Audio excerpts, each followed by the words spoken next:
Ibabandera na ang mga nagbabaga at mga maiinit na balita. Bandera Reports! Bandera Reports! Afternoon edition. Police reports.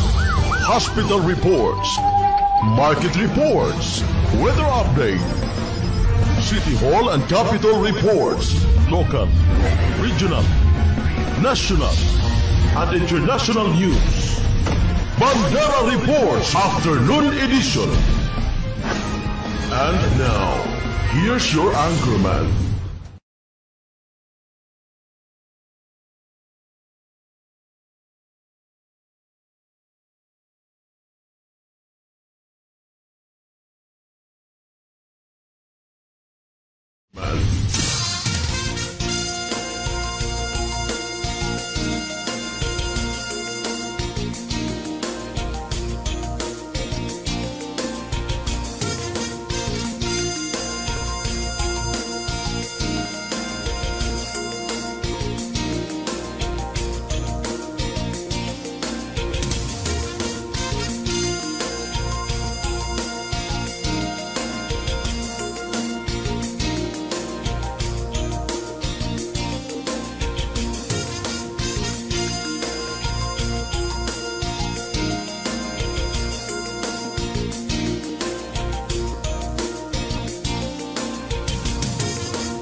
Bandera Reports Afternoon edition. Balitaan sa Radyo Bandera, Cotabato. Bandera Reports Afternoon edition. Mga bagong talagang members of the Parliament para sa BTA 3 nanumpa na sa harapan ni Pangulong Bongbong Marcos Jr. Bandera Reports Afternoon edition. Chief Minister magakuha na ngako na ipagpapatuloy ang mga nasimulan ni former Chief Minister Ahud Balawag Ibrahim. Bandera Headlines. Sultan Kudarat Governor Dato Pax Ali Mangudato kumpiyansa na magiging mapayapa at ligtas ang magiging takbo ng eleksyon sa Sultan Kudarat Province. Bandera Headlines. Special Task Force BARM tututok sa 2025 election inilunsad ng ProBAR. Bandera Headlines. Bandera Reports Afternoon edition. Magandang gabi mga kabandera. Araw po tayo ngayon ng Martes, ika-25 sa buwan ng Marso 2025. Napapakinggan sa inyong mga radyo sa 105.3 DXJNFM at napapanood live sa inyong mga telebisyon sa Channel 4 at 33 ng Maguindanao Sky Cable at napapanood live sa Facebook page ng Bandera News TV Cotabato. Ako ang inyong tagapagbalita, Savino Haverola, at ito ang Bandera News TV Cotabato. Bandera Reports Afternoon edition. Sa detalye ng ating mga balita, mga bagong talagang members of the Parliament para sa BTA 3 nanumpa na sa harapan ni Pangulong Bongbong Marcos Jr. kahapon araw ng Lunes. Ang detalye sa pagtutok ni Yani Abdul Rashid. Kabanderang Yani, ibandera mo. Bandera Live Report. Formal nang nanumpa ng kanilang tungkulin bilang mga bagong members of the Parliament o ng Bangsamoro Transition Authority 3 ang nasa 70 na newly appointed members of the Parliament sa harapan ni Pangulong Ferdinand Bongbong Marcos Jr. noong araw ng Lunes, March 24 sa Malacanang Palace. Sila ay magsisilbi sa BTA sa loob lamang ng 7 buwan o hanggang sa Oktubre bago ang inaugural session ng kauna-unahang BARM parliamentary elections. Kabilang sa mga bagong members of the Parliament sina former MILG Minister Attorney Nagib Sinarimbo, SGA Administrator Butch Malang, Maguindanao del Norte former Administrator Tomanda Antok, Abdul Basit Benito, Maruf Candao at Kitam Kadatuan Jr. Habang ang ilang MPs naman mula sa BTA2 ay nananatili sa posisyon at muling na-appoint ni PBBM. Sa mensahe ng Pangulong Marcos, ipinahayag nito ang pagtitiwala nito sa kakayahan ng BTA na mapanatili ang kapayapaan at pangunahan ng proseso at ipatupad ang mga nilagdaang kasunduan bilang hakbang tungo sa pangmatagalang kapayapaan sa Bangsamoro Autonomous Region in Muslim Mindanao o BARMM. Kasabay ng oath-taking ceremony ng mga new members of the parliament ay ang kauna-unahang Grand Iftar sa Malacanang kasama ang Pangulo. Bandera Live Report. Today, the Dean of the Diplomatic Corps, the Archbishop Charles John Brown III, and the other excellencies of the Diplomatic Corps who represent many of our friends who have been instrumental and important in the success of this peace process for us to finally come to this day.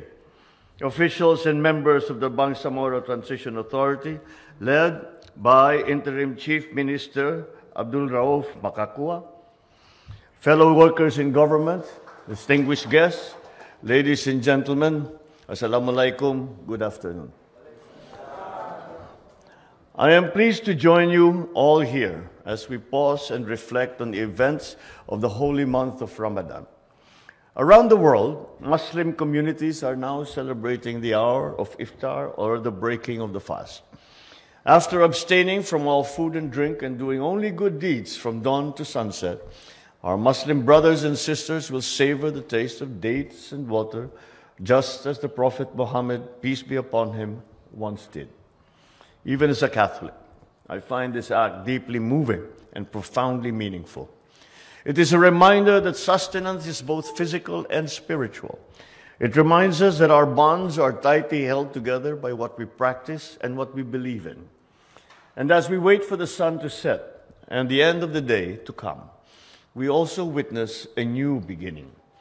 I welcome all the newly appointed members of the Parliament in the Bangsamoro Transition Authority who have taken their oath today. To my fellow government workers in the Bangsamoro, you pledge to uphold the trust of your constituents. You will carry the aspirations of those who have longed for peace and self-governance. You will be instrumental to create a future built by and for the Bangsamoro people. Nakataya ang inyong mga pangalan at ang pag-asa ng ating mga kababayan sa inyong sinumpaang tungkulin.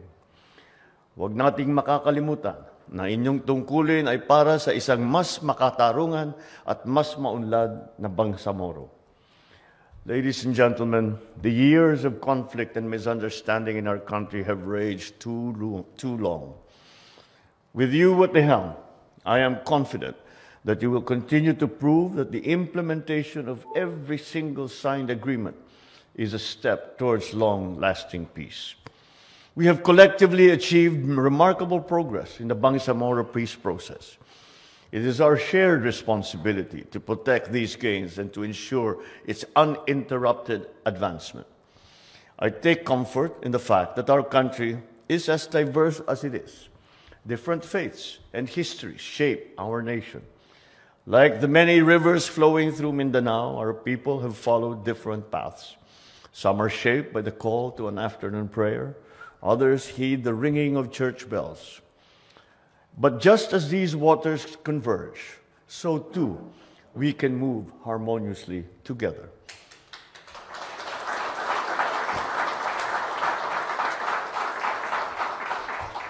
Let not our diversity and difference be a hindrance to our solidarity. Let us remember that at the center of our national identity is a common thread that binds us, our longing for peace and for progress. As President, I know that the Bangsamoro, through its perseverance, has made its own place in the larger story of our national history. And we as one nation must recognize that its goal of genuine autonomy and sustained development is the cornerstone of the bagong Pilipinas we aspire to have. Naway sa bawat tungkulin na ating ginagampanan, lagi nating isa sa buhay ang taglay ng mga katangian ng bagong Pilipino. Bagong Pilipino na may disiplina, may husay, at higit sa lahat, may pagmamahal sa bansa. And so as the night falls upon us, I am reminded of what the Prophet Muhammad, peace be upon him, once said. The best of people are those who are most beneficial to other people. As a public servant, I am moved by these words. They resonate with me. They resonate with me because they capture the true essence of public service, that serving our fellow Filipinos must be done with integrity, but also with kindness. It reminds us that our small acts of benevolence can help dismantle the barriers that divide us as a nation. So on this beautiful afternoon, we take heart that after fasting, there will always be a bountiful meal shared amongst brothers and sisters. After the hunger and the thirst, there will be fulfillment. And after the chaos, there will be peace and progress, so long as we work together as one. Shukran and wasalam, mabuhay ang Bangsamoro at mabuhay ang bagong Pilipinas. As the Speaker of the Bangsamoro Parliament, I stand before you today with immense gratitude. On this momentous occasion, we not only recognize the men and women tasked with continuing the journey towards lasting peace in the Bangsamoro region, started by their predecessors, but we also celebrate the partnership between the national and Bangsamoro government, a partnership which will help turn our dream of lasting peace into a reality. On behalf of the Bangsamoro Parliament, I humbly express our heartfelt and sincere appreciation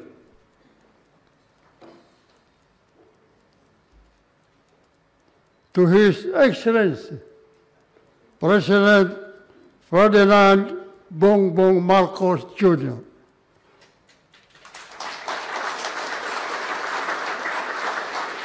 for his unwavering trust and confidence in the Bangsamoro Parliament. Your continued support, Mr. President, has been nothing short of invaluable and will only serve to uplift the morale of our people. With this renewed mandate granted to the Bangsamoro Parliament, we will strive to serve the Bangsamoro in accordance with the core principle of moral governance, a principle first established by former interim Chief Minister Ahod Balawag Ibrahim. Through moral governance, we will be able to foster a culture of leadership that is rooted in the values of honesty, integrity, accountability, and competence. To my fellow members of Parliament, we must not let this promise become merely empty words. Let us continue to uphold this principle in our journey towards peace, progress, and meaningful change in the Bangsamoro region. The Moro people deserve nothing less. I also wish to take this opportunity to extend a warm welcome to Brother Sami Gambar Abdul Rauf Makakwa, our new interim chief minister. From our time together as colleagues, I can confidently say that your brilliance and capabilities as a leader will be instrumental in helping the Bangsamoro government achieve its goals. We all look forward to working alongside you as we elevate the Bangsamoro region to even greater heights. Furthermore, on behalf of the Bangsamoro Parliament, allow me to express our steadfast commitment to the enactment of all the remaining priority codes. This will not only ensure our readiness for the first BARM parliamentary elections later this year, but it will also promote a stable transition in leadership. Through the completion of the legal framework of the Bangsamoro Bandera Reports Afternoon Edition.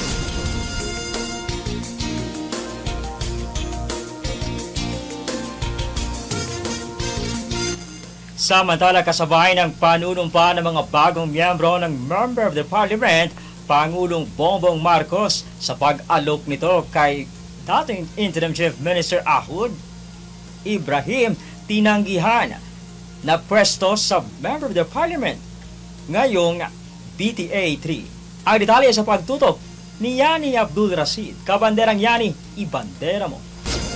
Bandera Live Report. Tinanggihan ni former Interim Chief Minister Ahod Balawag Ibrahim ang inialok ni Pangulong Ferdinand Bongbong Marcos Jr. na posisyon bilang Member of the Parliament kasunod ng pagtatalaga ng Pangulo ng bagong Interim Chief Minister sa katauhan ni Abdul Rauf Makakua. Sa inilabas na official statement ni Ibrahim noong Lunes, pinasalamatan nito ang Pangulong Marcos sa pagbibigay sa kanya ng isa pang oportunidad na makapagsilbi sa Bangsamoro government bilang Member of the Parliament, ngunit aniya, nagpa siya ito na tanggihan ang posisyon. Ayon kay Ibrahim, sa kanyang pagbaba sa pwesto bilang kauna-unahang Interim Chief Minister ng BARM, ipagpapatuloy na lamang nito ang pamumuno sa Moro Islamic Liberation Front o MILF at United Bangsamoro Justice Party at susuportahan na lamang ang leadership ni Interim Chief Minister Makakua. Ayon pa kay Ibrahim, and I quote, "As I step down as the first Interim Chief Minister of the BARM, I shall hold firmly to the rope of Allah sallallahu alaihi wasallam and steadily seek His guidance. I shall continue to lead the Moro Islamic Liberation Front o MILF and its political party, the United Bangsamoro Justice Party, while extending guidance and support to Interim Chief Minister Makakua as we move towards a brighter future for the Bangsamoro people."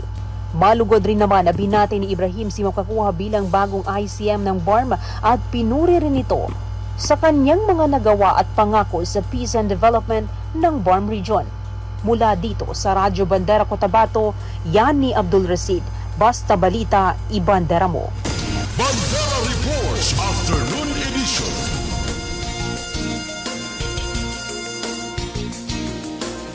Kaugnay pa rin sa usaping yan, Chief Minister Makakua nangako na ipagpapatuloy ang mga nasimulan ni former Chief Minister Ahod Balawag Ibrahim. Ang detalye sa pagbabalita ni Yani Abdul Rashid. Kabanderang Yani, ibandera mo. Bandera Live Report. Nangako si newly appointed Interim Chief Minister Abdul Rauf Makakua kasunod ng kanyang pagkakatalaga bilang bagong Chief Minister ng BARM kapalit kay former Interim Chief Minister Alhaji Murad Ibrahim na ipagpapatuloy nito ang mga legasiya na iniwan at sinimulan ni former ICM Ibrahim. Ayon kay Makakua, and I quote, "The legacy you leave behind is one that I intend to build upon." Samantala, nagpasalamat rin ito kay Pangulong Ferdinand Bongbong Marcos Jr. sa kanyang walang patid na suporta sa peace process ng BARM region at ang kanyang tiwala na ibinigay sa kanya bilang bagong Interim Chief Minister ng BARMM. First and foremost, I thank Allah subhanahu wa ta'ala for this opportunity to serve our people. It is by His mercy and will that I stand here today entrusted with this responsibility. Let me also sincerely thank President Ferdinand R. Marcos Jr. for trusting me to serve as interim Chief Minister of the Bangsamoro. I accept this responsibility with humility and, importantly, with a deep and personal commitment to moral governance, focusing on delivering the best for the Bangsamoro people and the Filipino people. I thank the President as well for recognizing the long, arduous struggle of the Bangsamoro, especially the sacrifices of my fellow Mujahideen who fought for our right to self-determination. That recognition means a lot to us. It honors our past and strengthens our hope for a peaceful future. Your continued support for the comprehensive agreement of the Bangsamoro and your firm commitment to implementing the Bangsamoro Organic Law show the national government stands with us. You have given weight to our history and opened the wider path towards lasting peace. I would also like to express my gratitude to Al-Hajj Murad Ibrahim, our former Chief Minister and Chairman of the Moro Islamic Liberation Front. His leadership laid the foundation of the Bangsamoro government. I have the highest respect for the work he has done, and I am committed to continuing and building on the gains he achieved for our people. Now, to the newly appointed members of the Parliament, you are not just filling seats. You carry the expectation of our people, and we live up to that. Let us work harder than ever to build a strong and more united Bangsamoro. Let us show our full support to the President as he leads us towards a bagong Pilipinas,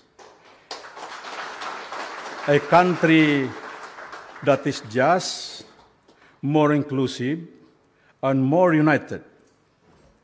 As we gather tonight for this oath-taking and grand iftar, may we remember why we are here and recommit ourselves to the values we stand for: justice, integrity, and genuine service to the Filipino people.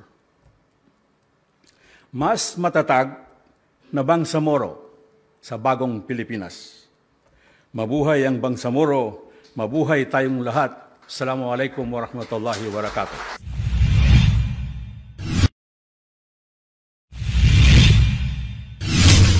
Afternoon edition.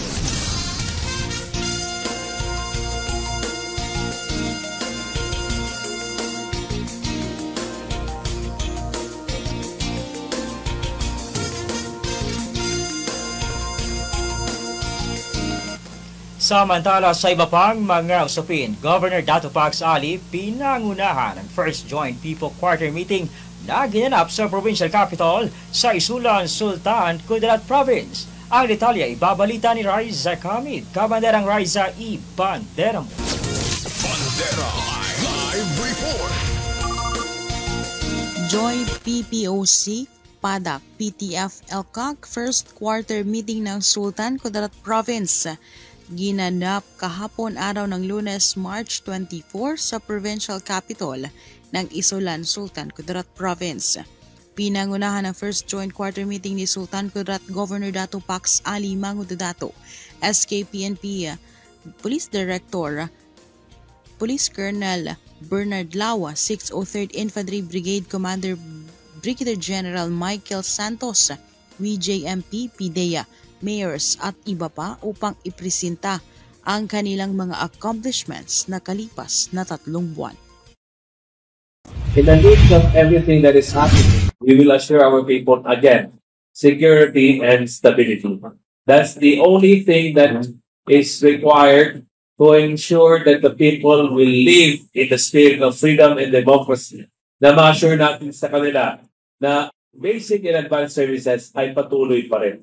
Whatever will happen, the people of Sultan Kudarat will remain to the sovereign Filipino people and therefore are entitled to all the government services and protection that we can offer them. Yan naman ang mahalaga as we convene ourselves in the PKOC Padang and PKLCAM to remind ourselves that yes, we have accomplished so far, but there are many more things that we have to do. Rooms for improvement that we recognize, and areas where we can partner even further for a better and brighter Philippines and a better Sultan Kudarat for everyone. Just last month, the province of Sultan Kudarat was given a high performance index by the Philippine Statistics Authority na tayo po, mga kababayan ko, ang Sultan Kudarat Province ay nag-number 1 in the whole Region 12 in terms of economic prosperity and productivity. I am happy na patuloy ito. I would also like to again take this opportunity that as early as now, we are going to prepare for the upcoming 2026 Soxarden Regional Athletic Meet. Na ako po ay took the responsibility because just like yung nagkaroon po tayo ng RSBC, it's an opportunity for us to give our youth a stage, a microphone, a venue to showcase their talents and their highest potentials. And being a youth myself, I wanted to give the youth of Soxarden and the rest of the country our utmost support. Ayan naman ang importante, katulad po nung nakaraang Regional Schools Press Conference, we really did a good performance in showcasing how much we want to empower the youth. And I would like to congratulate the Department of Education for working well and ensuring the success of said activities. There are many more things to come, but at the end of the day, our mandate here is not only to ensure the safety and protection, to serve and to protect natin the mandate from the Constitution. We also wanted to ensure that the province will remain competitive and productive in all fields. In fact, in the next few weeks, magpapadala po tayo ng mga representatives sa Philippine Coffee Competition. At then po, sana makabag naman sila ng another recognition to make our country and our province very proud. We are also aware that there will be more activities na kung saan parte po ang lalawigan ng Sultan Kudarat, such as yung mga competitions in the national level, in Palang Provincial, ipapadala natin ang ating mga kabataan. In fact, I'm very proud na lang gagawin na ating mga kabataan because in the other fundraising ceremony, meron naman tayong mga delegates from the province of Sultan Kudarat who were awarded numerous medals in the last SRAA held in South Cotabato. And I was informed that we were able to get at least 70 gold medals, 70 silver, and 50 bronze. So talaga magaling po ang ating mga kabataan. This is all about the Bandera Reports Afternoon Edition.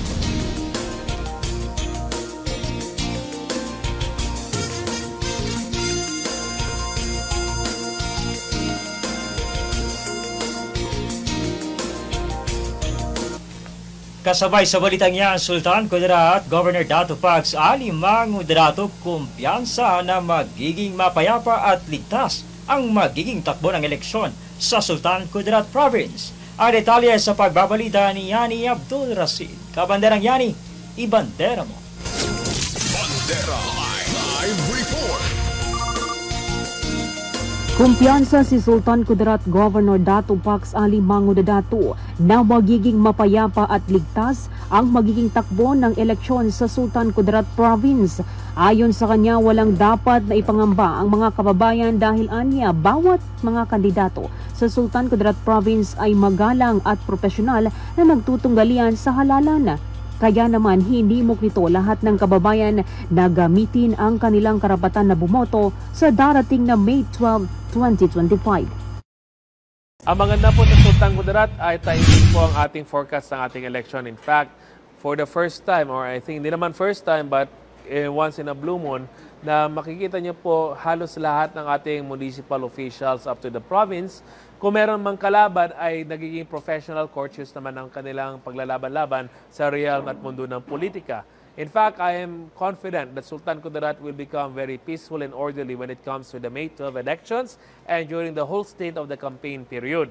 Ang atin lamang dito is we wanted to ensure that the people, bumoto sila. Sultan Kudarat has around 600,000 voters. Ang akin lang dito is we want to encourage everyone, the senior citizens, the women, the men, and the youth na lumabas ng kanilang mga tahanan at bumoto. Because it is an opportunity for our people to have a big say. Kasi ang eleksyon po ang panahon kung saan ang mayaman at mahirap ay pantay. Ang dato at ang ordinaryong tao ay pantay. Ang ating mga kasamahan mula sa mataas na lugar at mababang lugar, when they vote, yung boto nila na yan ay kasing kapangyarihan ng kanilang kapwaboto. Kaya it is important, ladies and gentlemen, that we encourage everyone to take this opportunity to exercise the power, privilege, and right of suffrage na pumili sila ng kanilang sariling leaders. That way, masasabi natin na Sultan Kudarat is not only politically mature, but also politically involved.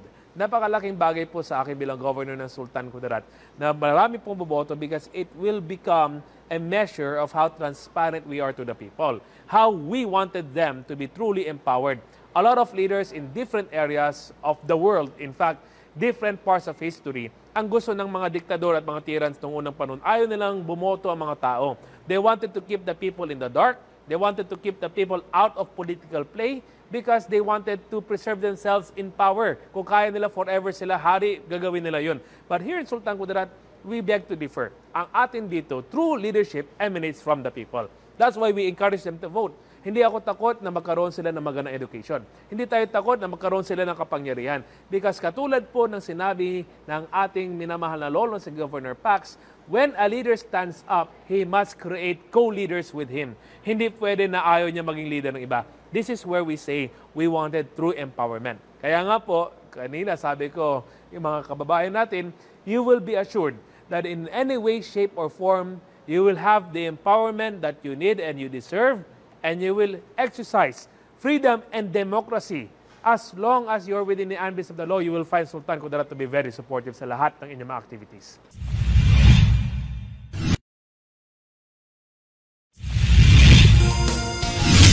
Bandera Reports Afternoon Edition.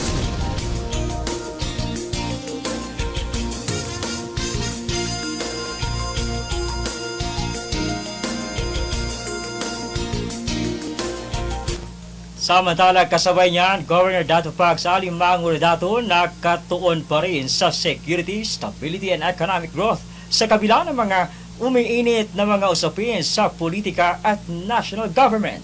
Ang detalye sa pagbabalita ni Yani Abdul Rashid. Kabanderang Yani, i-bandera mo. Bandera Live Report. Sa kabila ng mas sumitinding issue at usapin na mayroong kinalaman sa politika at national government, tinitiyak ni Sultan Kudarat Governor Dato Pax Ali Mangura Dato na maihatid sa mga kababayan ang security, stability at economic growth. Ayon sa gobernador, hindi maaaring maging hadlang at maisakripisyo ang kapakanan ng bawat isa dahil lamang sa hindi pagkakaunawaan sa politika. Kaya naman ipinag-utos ng gobernador sa ginanap na joint meeting ng Provincial Peace and Order Council, Provincial Anti-Drug Abuse Council at Provincial Task Force to End Local Communist Armed Conflict na dapat tuloy-tuloy pa rin ang paghahatid ng basic at advanced services sa mga kababayan. Kabilang narito ang hospitalization program, scholarship, senior citizen program at pagsisikap ng militar at pulis na matiyak ang peace and order sa probinsya. Samantala, masayang ibinida ng gobernador ang paghirang ng Philippine Statistic Authority sa lalawigan bilang number 1 sa economic development sa buong Region 12 na siyang magiging inspirasyon nito na maghatid palalo ng dekalidad na serbisyo sa mga kababayan. Very important yan kasi tayo po sa gobyerno, we are expected to deliver not only the basic but also advanced services. And we will only be able to do so if we are able to provide the people with security, stability, and economic growth. Ito po yung mga bagay-bagay na pinaka-basic po para makapasok at iba't ibang programa ng local at ng national government. It is very essential that the people themselves are secure, hindi lamang po against any physical harm, but also secure sa kanilang trabaho, sa kanilang hanap buhay. We also want to have stability sa kanila. Na kahit anong mangyari po sa kaguluhan sa politika, our country is very divided between because of what's happening in the national government sa nangyari po sa pagitan ng Marcos at Duterte. But still, we offer our people na dapat stable ang lahat. We will maintain professionalism, we will maintain courtesy. We wanted to ensure na stable pa rin ang lahat dahil ang importante mga kababayan ko ay we will not sacrifice the services. Hindi pwede ang politika magiging hadlang sa pagbibigay ng ating serbisyo. That's why when I maintain stability and when I mandated sa lahat po ng ating mga kawani sa gobyerno na stable dapat ang lahat, it only means that whatever will happen, magkaroon man tayo ng iba't ibang political stances among our people, gusto natin na tuloy-tuloy pa rin ang pamamahagi ng mga basic and advanced services katulad ng hospital, katulad ng scholarship, katulad po ng ating pakikitungo ng mga mabuting programa sa mga senior citizens at iba pa. That also includes police and military efforts in ensuring peace and order. Ngayon, dapat dito sa economic prosperity and development, I'm happy because a few weeks ago, the Philippine Statistics Authority has released a data that Sultan Kudarat po ang #1 when it comes to economic development sa buong Region 12. And as governor, I'm very happy. Ang gusto ko dito, it's an inspiration for me to even catalyze more programs. Kaya we have invited investors from different parts of the world na magkaroon po sila ng pagtingin ng investment sa coffee industry, which is actually one of my focuses here in Sultan Kudarat Province. And I'm looking forward na sabi nga nila, simula July, August, September this year, meron na pong efforts na magtatanim ng 5,000 hectares of coffee para masuportahan po natin ang ating mga coffee farmers, coffee small and medium enterprises and businesses. And later on, we will maintain to be the biggest coffee producing province. Yan po ang position natin last year. Hopefully, we'll maintain that position and we will use this as a tool against poverty. Ito po isang tool for poverty alleviation. That's why when people Bandera Reports Afternoon Edition.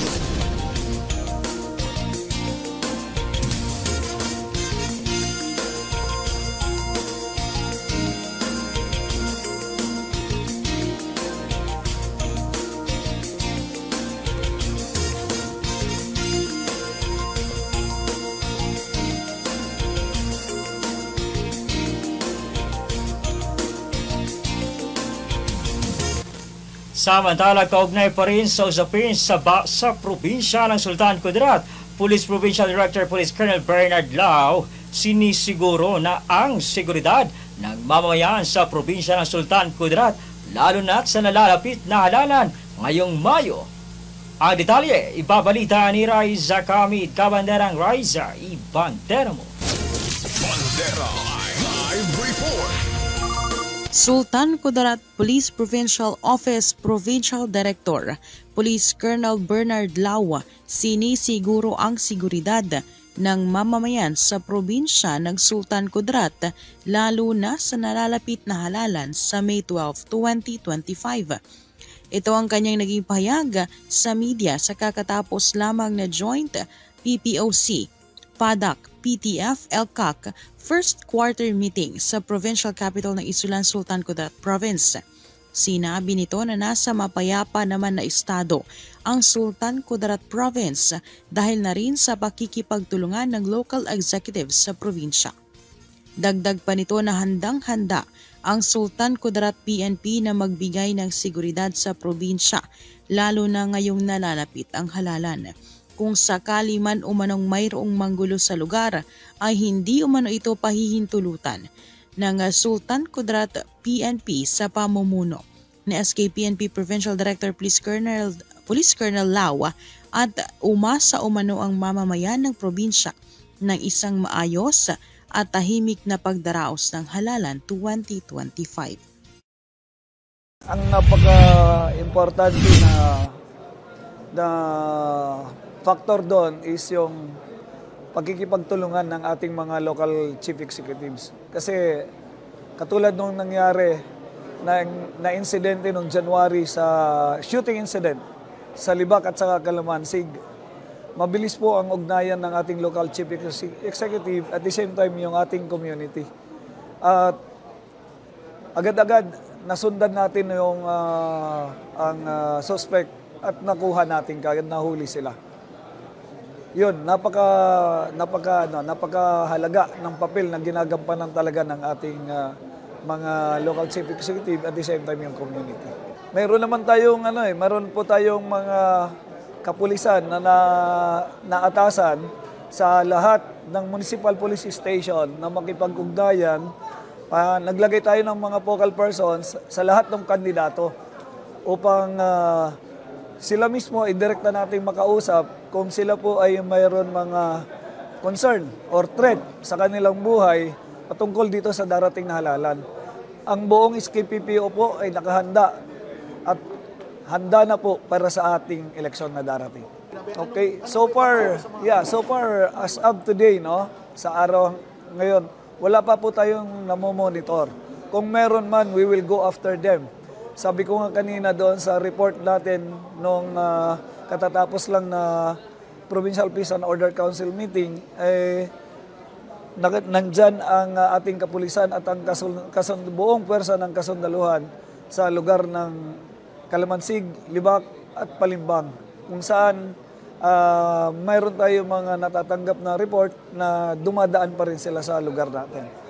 Kaya pinaigting at pinalakas na monitoring, intelligence monitoring dito sa mga taong to na gagawa ng hindi maganda. Lalong-lalo na itong permit to campaign, hindi po natin pahayaan yan. So far, ang pinakamalaking banta lang naman sa atin is yung spillover na sinasabi natin. Yung spillover na manggagaling dito sa katabi natin na rehiyon. Alam na natin yun is yung sa Bangsamoro Autonomous Region. Kasi for the past few days, weeks, and last month, in fact, is mayroon silang sporadic na tinatawag natin na putukan sa kabila. Subalit, nakahanda po tayo. Meron po tayong, sabi ko nga, pinagmamalaki natin dito sa Sultan Kudarat o kung hindi man sa buong Pilipinas, yung ating state-of-the-art border checkpoint facilities na nakalagay sa mga boundaries natin ng Esperanza, sa Lambayong, sa President Quirino, dito sa Isulan, sa Colambog at saka sa Kalandagan. Nakahanda po lahat yan. Yan po ay Reports Afternoon Edition.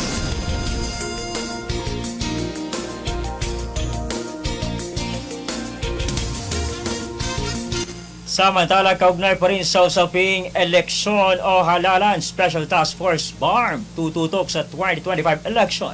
Inilunsad ng PNP ProBAR ang detalye sa pagtutok ni Yani Abdul Rashid. Kabanderang Yani, ibandera mo. Bandera Live Report. Bilang bahagi ng mas pinaigting na seguridad para sa nalalapit na national and local elections sa 2025, formal nang inilunsad at isinaaktibo ng Philippine National Police ang Special Task Force Bangsamoro Autonomous Region in Muslim Mindanao o STF BARM nitong araw ng Lunes. Pinangunahan ni Police Lieutenant General Bernard Banac, ang commander ng Area Police Command Western Mindanao, ang activation na dinaluhan ng iba't ibang opisyal at kinatawan ng mga ahensyang responsable sa seguridad sa nalalapit na halalan.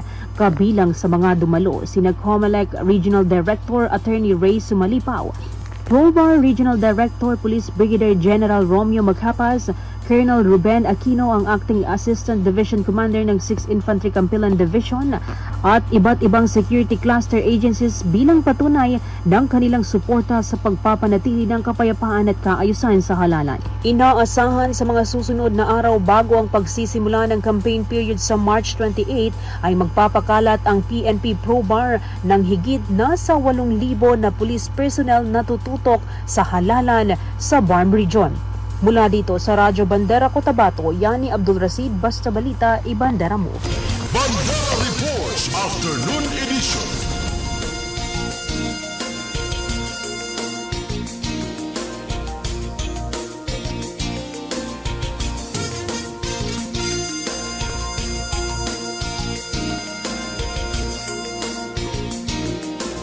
At yan ang kabuuan ng mga balita na amin nakalap mula dito sa News Center sa Bandera News TV Cotabato ngayong araw ng Martes, ika-25 sa buwan ng Marso 2025. Sa ngalan ng aming Presidente Estrelita Juliano, sa aming Station Manager Jasper Acosta, Field Reporters, Cameraman at Technical Team. Ako ang inyong tagapagbalita, Savino Haverola, at ito ang Bandera News TV Cotabato. 105.3 Radio Bandera Cotabato City. Inakarespetado sa news and current affairs. Ito ang bagong radyo ng sambayanang Pilipino. Radyo Bandera. Tahanan ng mga balitang totoo, musikang bago at may serbisyo publikong taos sa puso. 105.3 Radio Bandera. Iwawagayway ang bandera ng balayang